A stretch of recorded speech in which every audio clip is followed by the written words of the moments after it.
What do you say, baseball fans? Rye Bread talking baseball, episode 93. Rays have a burn the tape game yesterday.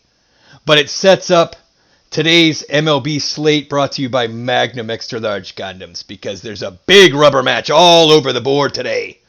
You've got Houston and Chicago, Yankees and Boston, Cleveland and Oakland, and of course, Rays in Atlanta. I'm not even going to go into that game. That was as ugly a game as I've seen the Rays play in a long time. Not great. Houston and Chicago have traded lopsided victories here, and you've got Framber Valdez at Rodon. That's a nice looking pitchup matchup for today. The old Dick Mountain versus Smiley matchup, not too bad either if you're a Rays fan, because Smiley's going to face off against his former mates, and I'm hoping that those right-handed bats for the Rays can get going today. But I'm giving them a break after that just abysmal showing yesterday. Speaking of abysmal, though, the Twins just got swept by the Tigers. Man, it does not look good for the Twins. I hope Baldelli keeps his job. It's going south in the Twin Cities. Yikes.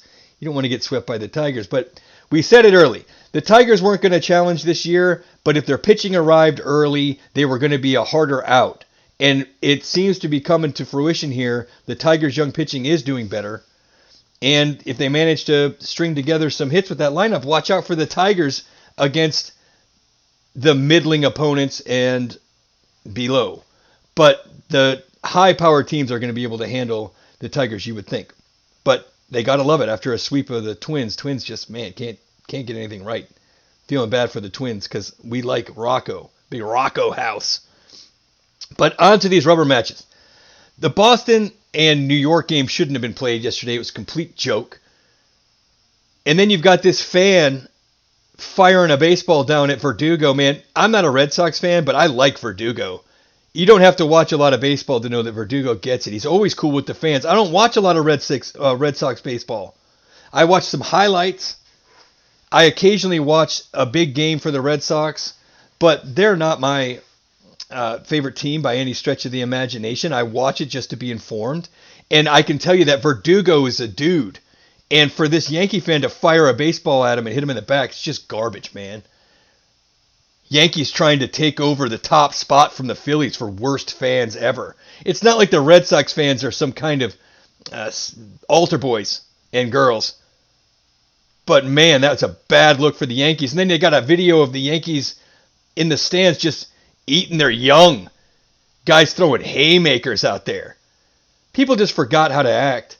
Except for the Padres, who decided to be human beings, unlocked the gate and allowed the fans into their dugout at the Nationals Park so that they could escape what they thought was an active shooter. My goodness, man. Even though we're used to it now, kind of, all this shooting stuff, it's scary every time it happens. You're watching and it's like rat-a-tat-tat on the telecast. And the star players for the Padres out there risking it to go and make sure the fans had some cover. The Padres were already my favorite team in the National League, and now they're my solidified favorite. I don't care about the rest of the National League at this point. It's all Padres for me. Man, they just keep impressing. Beyond their play on the field. A big Padres house now. I'm all about the Padres in the National League. I'm hoping they go far. As much as their fans are annoying sometimes, man, the Padres fans, yikes, it's a tough group. Padres and Angels fans, and Dodger fans, maybe it's a West Coast thing. I have trouble interacting with them. I'm going in on everybody's fans. Philly, New York, all the big market teams. Let's see how much vitriol I can stir up. Rays fans know the difference between Yankee fan and Boston fan, right? It used to be the Yankees were like, yeah, you got a pretty good little team there, all patronizing. And then the Red Sox fans would just come in and be Red Sox fans. It was hard to choose which one to side with. But it used to be at least the Yankees fans had a little bit of class, and they've lost that. Wow. It's just gross yesterday. I'm really disappointed in baseball fans across the nation last night. Not a good showing, especially there in New York. Tonight it's Perez at Tyone. Like we said, big rubber match there. I expect Boston to win this game because the Yankees are bad. They had a AAA team out there yet last night. I don't know how they got that win. I guess because they called it early. Playing in a monsoon is gross. That's stupid. And then with the replay and the umpiring yesterday, it was a bad day for baseball all the way around, man. And then you got the shooting at the Nationals game. It's just not great. We're hoping we can turn it around here in the daytime. Looking for a Buccos sweep of the Mets. You know we called the Phillies. But man, that NL East is not great. The leading team in the NL East is about to get swept by the Pirates. And Brubaker's our guy. As good as he's been lately, Brady Singer, our other guy for the Royals, has seen his ERA get above 5. And it's not looking great. He hasn't gone deep into games. He's getting lit up. 7 runs yesterday. Watch out now. Another one I'm looking in. We'll check in on the Banzi at Gray. Cincinnati's not going away. Willie Adames turned that Brew Crew team around, and I'm glad we picked him. We got him to win the Central. And it's looking like a great pick. We're looking pretty in pretty much all of our picks, except we did not have the Giants. But I don't think anybody had the Giants.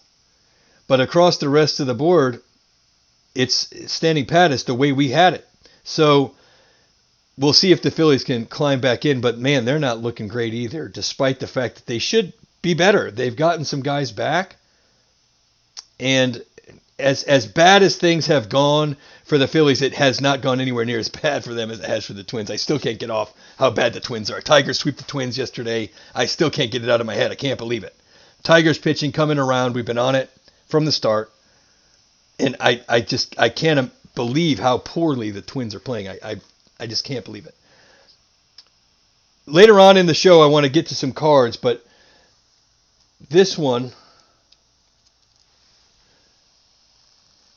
Mountcastle has kind of come down to earth, but I was using this as a display of how many rookie cards are available for one player at a time. All right, here you have your Topps base,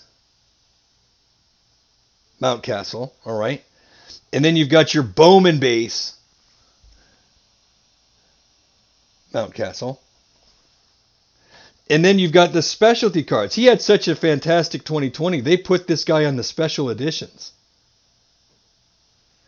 And then these ones are pretty. I've got no Cal Ripken of this.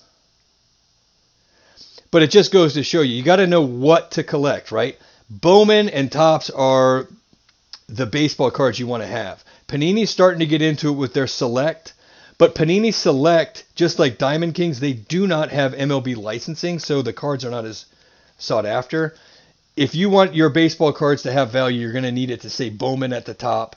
And then, of course, the Topps cards are as recognizable as they come. You can see here they're celebrating 70 years of Topps. If you find the old Topps with the lowercase t, that one's worth a lot of money. They've got some super short print editions of that Topps Series 2021. That's about going to do it for today. We got Plesac at Bassett. That Cleveland-Oakland rubber match is a big deal for the wild card. Got to stay on top of that. And then, before we go, it's worth mentioning that Davey Martinez yesterday, I just wanted to make this known if you didn't see it on Twitter. Some of the fans spilled out into the clubhouse and the security was going to remove them. And they asked Martinez, are these people family? And then Martinez responds with, there are fans, they're family. And then they let them stay, not in the clubhouse, but right outside the door. And it's just the humanism coming to the forefront here in a time when we really need it. And it's just a little bit of good news to close out what's been was a rough day yesterday for baseball with the umpiring and the replay. I'm just trying to get past it here. And not to mention it's been a tough show for you boys. This is time number 3 here. Not our best offering, but we're doing what we can. Come back and see us tomorrow, and we'll see how all these rubber matches played out. If you're in Tampa, St. Pete, Clearwater, don't forget Bascom's Chop House, best steak in the city, best wine list in the city. And if you want to take that nice vacation out to Siargao Island, Philippines, hook them up there at Bravo Beach Resort. At least go check out the pics. You're going to love it. And then we'll be back again tomorrow to cover it all. We're going to do 162.